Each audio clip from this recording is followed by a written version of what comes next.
Prophète autoproclamé, apôtre autoproclamé, évangéliste, arrêtez ces choses-là. Où sont les messies de l'église? Où sont les Cristiano Ronaldo, les Mbappé de l'église? Il y a des gens, leur onction, c'est même pas au piano, c'est d'aller jouer au football.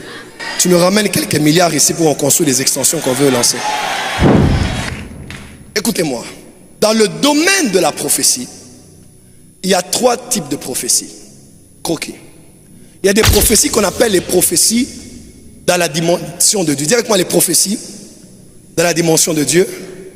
Deuxième, dis avec moi les prophéties dans la dimension des esprits. Dis prophéties dans la dimension des hommes.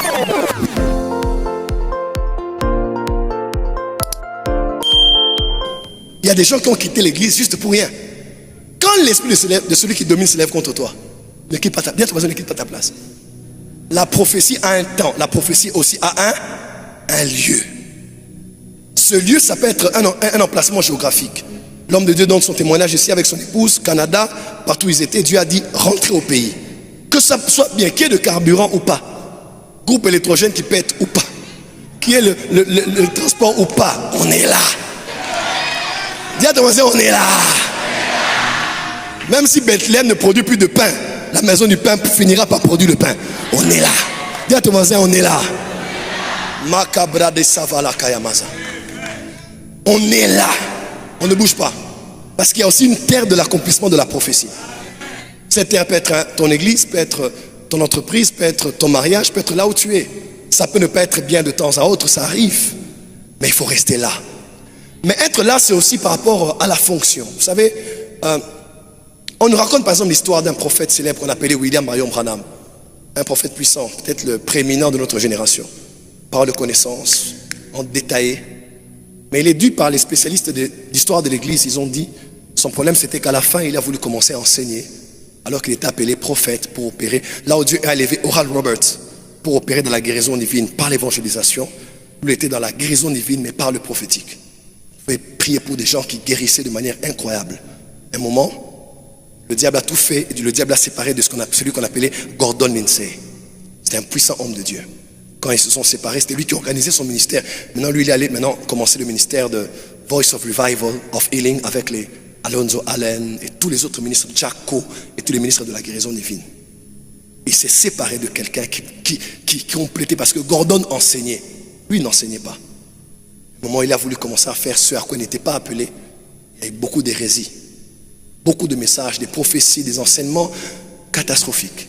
Et le prophète Kenneth Hagin s'est levé un jour, il a dit, l'Éternel annonce qu'il va prendre le prophète de la ville pour épargner son âme et épargner le corps du Christ.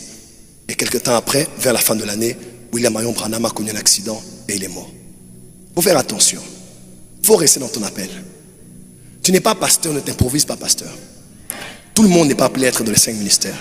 Tu peux être un bon frère, tu peux avoir le don d'exhortation, le don d'encourager. Pourquoi tu veux qu'on t'appelle daddy? Aujourd'hui, on ne peut plus s'appeler encadreur. Bonjour ma fille, bonjour mon fils. Dans cette maison, il n'y a pas de père. Il n'y a pas 3. Ah, c'est comme ça ici aussi, hein? Il y a des frères très zélés là-bas sur WhatsApp. Bonjour ma fille, papa. Tu peux être un encadreur, tu es mon grand frère. On a un seul père. Parce que là où il y a 2 visions, 10 visions, il y a division.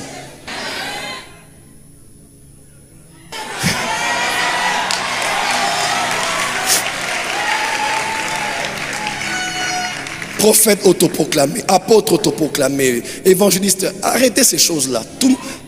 Où sont les messies de l'église? Où sont les Cristiano Ronaldo, les Mbappé de l'église? Il y a des gens, leur onction, c'est même pas au piano, c'est d'aller jouer au football. Tu nous ramènes quelques milliards ici pour en construire des extensions qu'on veut lancer. N'enviez pas, ne convoitez pas, restez là où Dieu vous voit. Acceptez ce que vous êtes. Ce que vous êtes est important pour nous. Ce que vous êtes va nous compléter, nous. Vous allez voir Osias par exemple, lorsqu'il devint puissant, son cœur s'éleva pour le perdre. Et il était roi, il est allé brûler le parfum. Faire autre chose que ce à quoi il était réellement appelé. J'aimerais terminer ici et on va prier. Beaucoup n'ont pas vu la prophétie se réaliser parce qu'ils n'ont pas connu le monde des esprits. Dernier point. 1 Timothée 1 verset 18. Le commandement que je t'adresse, Timothée mon enfant, selon les prophéties faites précédemment à ton sujet, c'est que d'après elles, tu combattes le bon combat. Dis à ton voisin, lorsqu'on a des prophéties, je donne un croquis, on peut me le donner si possible. Dis à ton voisin, lorsqu'on a une prophétie, on doit combattre. Parce que toute prophétie, dis à ton voisin, parce que toute prophétie est un point de prière. Ouais. D'après les prophéties qu'on t'a données, je t'exhorte, mon fils, à combattre le bon combat. Toute prophétie engage un combat spirituel. Je vais le dire en 10 minutes et on va prier. Est-ce qu'on peut y aller? Acclame, tu m'encourages et puis je vais. Si tu es béni ce matin, acclame bien. Acclame bien. Écoutez-moi. Dans le domaine de la prophétie, il y a 3 types de prophéties. Croquis. Il y a des prophéties qu'on appelle les prophéties dans la dimension de Dieu. Dis avec moi les prophéties dans la dimension de Dieu. Deuxième, dis avec moi les prophéties dans la dimension des esprits. Dis prophéties dans la dimension des hommes. Je vais expliquer quelque chose ici et on va prier. Après plus de 20 ans de ministère prophétique, après avoir prophétisé, vu des choses qui se sont réalisées après que je les ai prédites, l'élection d'Emmanuel Macron, l'élection du président Félix Tshisekedi, plusieurs autres événements du monde que j'ai vus au cours de mon ministère prophétique se réaliser. Après avoir annoncé des choses aussi que je n'ai pas vu se réaliser, qui m'ont créé de la frustration, de la désolation, des fois de la déception. Des fois tu es un peu fâché contre Dieu. Je dis mais aujourd'hui avec le monde des téléphones, des filmés, des lives, les gens ressortent des vidéos et disent regarde il avait prophétisé, ça ne s'est pas réalisé. Après avoir reçu aussi des prophéties des autres que j'ai vu être réalisées et des fois que je n'ai pas vu être réalisées. En tant que prophète et en tant que père, j'ai compris beaucoup de choses par rapport au monde spirituel. Les prophéties viennent de Dieu, mais elles sortent dans 3 dimensions. 1, la dimension de Dieu.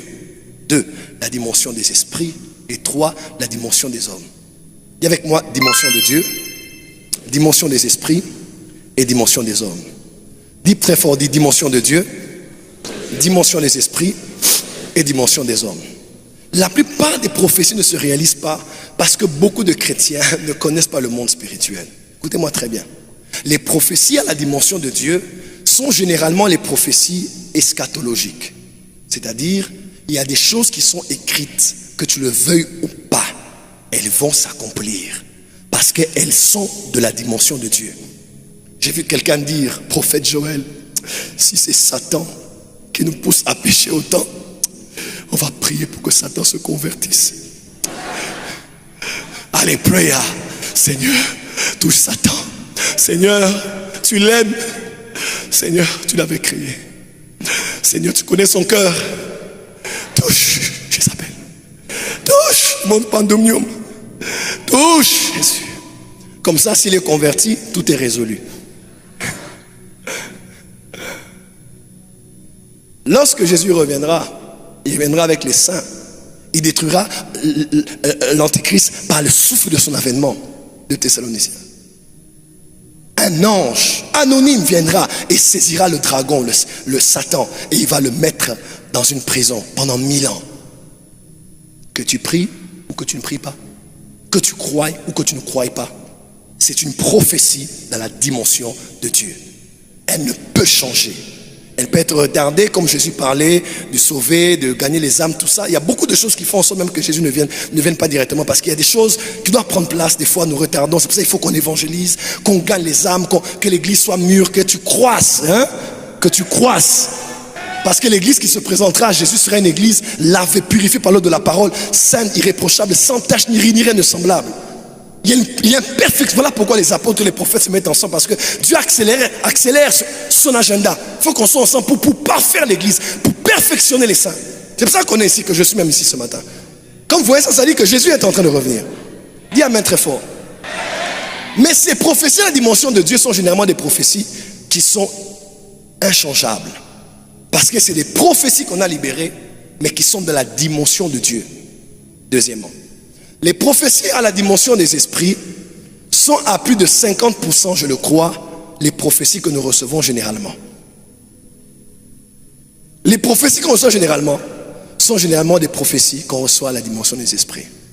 Ça veut dire que ça ne dépend pas de Dieu qui a parlé ou du prophète qui a libéré, mais ça dépend aussi du conditionnement du monde des esprits face et autour de la personne qui a reçu la parole prophétique. Tu seras ministre dans le pays, pendant que les autres candidats à être ministres enterrent des vaches vivantes ou des ânes vivants. Pendant que ceux-là sont en train de prendre leurs enfants, ils tuent, ils sacrifient leurs enfants.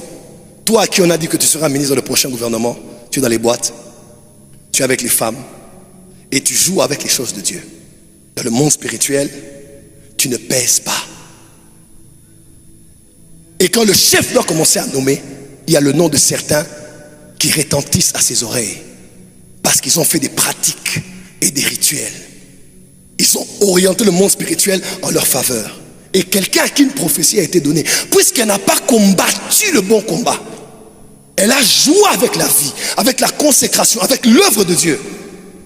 Et on voit, on attend le prochain remaniement. Dieu, ce qu'il a dit, va réaliser. Et jusqu'à ce jour, tu n'as jamais été ministre. Parce que la plupart des prophéties se passent dans le monde des esprits. Le prophète Élisée est consulté par des rois. Il appelle en disant, voulant aller combattre Moab. Élisée dit, c'est bon, appelez-moi un joueur de harpe. Et quand le joueur de harpe joue, la main de Dieu vient sur Élisée. Élisée commence à prophétiser comment Moab sera détruit, lui ainsi que son chef et sa population. Lorsque les rois se mettent ensemble, l'eau apparaît, ils bénissent Dieu et ils vont à la conquête. Ils étaient en train de raser Moab. Et à l'instant même, le roi a dit, ici, il y a un prophète derrière eux. Ici, il y a la main d'un Dieu sur le prophète. Ici, il y a les puissantes paroles prophétiques d'un homme qui a la double portion d'Élie. Mais il a dit, je vais entrer dans un domaine spirituel où il faut que j'arrête ce que la prophétie avait dit. Cet homme s'est levé, il est allé sur la muraille. Il a pris son fils, son premier fils. On a lu ça au début, n'est-ce pas? Son fils qui devait le succéder. Il le prend, il le met sur l'autel, il le tue. Quand le sang coule, Israël commence à crier. La version qu'on a lui-même dit que Dieu s'est fâché contre Israël. Et Dieu qui envoie un prophète pour nous dire qu'on va conquérir. Et Dieu s'oppose à nous comment? Pourquoi? Parce que dans le monde des esprits, cet homme-là a obéi à la loi des autels. Et ce que Élisa avait dit ne s'est pas à 100% réalisé. Pourquoi? Parce que de l'autre côté, quelqu'un a dit, je ne laisserai pas l'homme qui a la double portion avoir prévaloir. Je veux faire quelque chose spirituellement qui va s'opposer à la prophétie. Il est possible que Dieu t'ait dit que cet homme c'est ton mari. Pendant qu'il faut prier pour ton mariage, toi tu blagues. Et une femme sorcière vient. Elle prend ce qui sort de son corps, du sang. Elle verse sur l'autel. Elle prend une grossesse qu'elle a eue quelque part. Elle sacrifie. Elle envoûte ton mari. Et ton mari part. Et pourtant Dieu avait dit que c'est ton mari. C'est pourquoi? Parce que tu ne connais pas le monde spirituel. Écoutez-moi, ils allaient combattre, je clôture ici. Ils ont demandé à Dieu. Dieu a dit, montez, je suis avec vous. Ils sont allés, ils ont été vaincus. Deuxième fois, Seigneur, Dieu dit, allez-y. Ils vont, ils ont été vaincus. Oh, comment Dieu peut te dire d'aller faire quelque chose et puis tu échoues? Avec Dieu, nous ferons des exploits. N'hésite pas à écrire ceci. Pourquoi? C'est le contraire que je vois. C'est une tragédie, une perte et des dizaines de milliers tombés au combat. Parce que la prophétie n'est pas suffisante. Quand la prophétie sort dans le monde des esprits, à part le fait de dire oui et amen, il faut connaître comment ça marche. À la troisième fois, ils sont allés. Ils ont été en contact avec leur apôtre Yves, le sacrificateur. Ils ont dit, ici, là, on ne va pas aller qu'avec la prophétie. Ils ont pleuré. Ils ont engagé le jeûne. Qui sera demain là pour jeûner? Dis à ton voisin, demain je vais jeûner. Oh, tiens ton voisin, dis demain je vais jeûner. Ils ont jeûné. Ils ont prié. Et ils ont pris des sacrifices entièrement consumés qu'on appelle les holocaustes. Ils ont pris des actions de grâce. Ils ont mis sur l'autel. Quand ils ont refait la même prière, Dieu a dit allez-y. Maintenant ils sont partis, non pas qu'avec la prophétie, mais dans le monde spirituel, ils avaient engagé le jeûne, l'engagement avec leurs prêtres,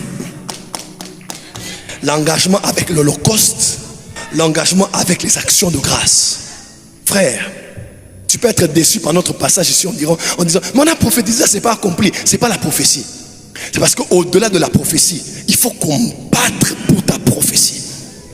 Il y a des lois qu'il faut appliquer. Il y a des jeûnes qu'il faut faire. Il y a des frères, la prophétie c'est comme le président qui est en route. Il faut tout un protocole autour de lui pour accompagner et encadrer ceux qui sont en train d'avancer. Il y a tout un protocole que tu dois mettre autour de ta prophétie dans le monde spirituel. Que Dieu bénisse sa parole.